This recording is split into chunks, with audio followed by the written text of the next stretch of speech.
Hello friend, welcome to technical fix channel. आज की इस वीडियो में हम मैकबुक में या आप मैक का कोई भी वर्जन यूज़ कर रहे हैं तो हम वहां पर एवीजी ब्राउज़र को इंस्टॉल करने का तरीका सीखेंगे।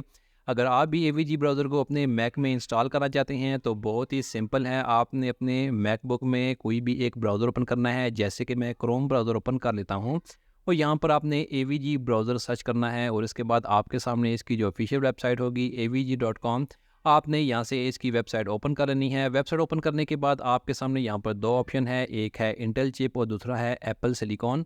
कोई फ़र्क नहीं पड़ता, आप जहाँ से मर्ज़ी इसकी फ़ाइल को डाउन कर लें। जैसे कि मैं इंटेल चिप पर क्लिक करके इसके इंस्टॉलर को अपने मैकबुक में डाउनलोड कर लेता हूँ। आप देख सकते हैं कि यहाँ पर डाउनलोडिंग हो रही है। 119 MB की फ़ाइल है जो आपने अपने मैक ऑपरेटिंग सिस्टम में डाउनलोड करनी है।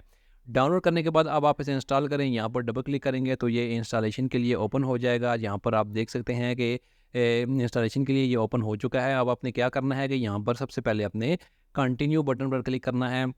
इसके बाद इंस्टॉल बटन पर क्लिक करेंगे तो उसके बाद आपने यहाँ पर अपने मैक का पासवर्ड टाइप करना है। इंस्टॉल सॉफ्टवेयर करेंगे तो एवीजी ब्राउज़र आपके मैकबुक में इंस्टॉल होना स्टार्ट हो जाएगा। जस्ट 10 टू 15 सेकंड में एवीजी ब्राउज़र आपके मैक ऑपरेटिंग सिस्टम में मैकबुक में इंस्टॉल हो जाएगा।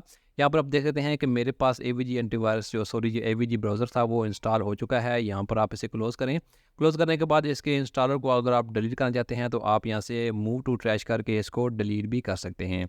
इसके बाद यहाँ पर एवीजी जो ब्राउज़र है मैं इसे ओपन करता हूँ। जैसे कि आप देख सकते हैं एवीजी ब्राउज़र यहाँ पर मेरे सामने ओपन हो चुका है। मेरे ख्याल में क्रोम ब्राउज़र में और एवीजी ब्राउज़र में कोई फ़र्क नहीं है। ज़्यादातर इनमें जो फ़र्क होते हैं वो प्राइवेसी को लेकर होते हैं। तो जैसे कि इंटरफेस दोनों का एक जैसा है। यहाँ पर सेटिंग में आप देख सकते हैं कि बिल्कुल क्रोम ब्राउज़र की तरह ही इसकी सेटिंग है। यहाँ पर आप देख सकते हैं तकरीबन हर तरह की सेटिंग आपको क्रोम ब्राउज़र की तरह ही नज़र आएगी। तो आप इस तरह से एवीजी ब्राउज़र को अपने मैकबुक में इंस्टॉल कर सकते हैं। Thanks for watching this video.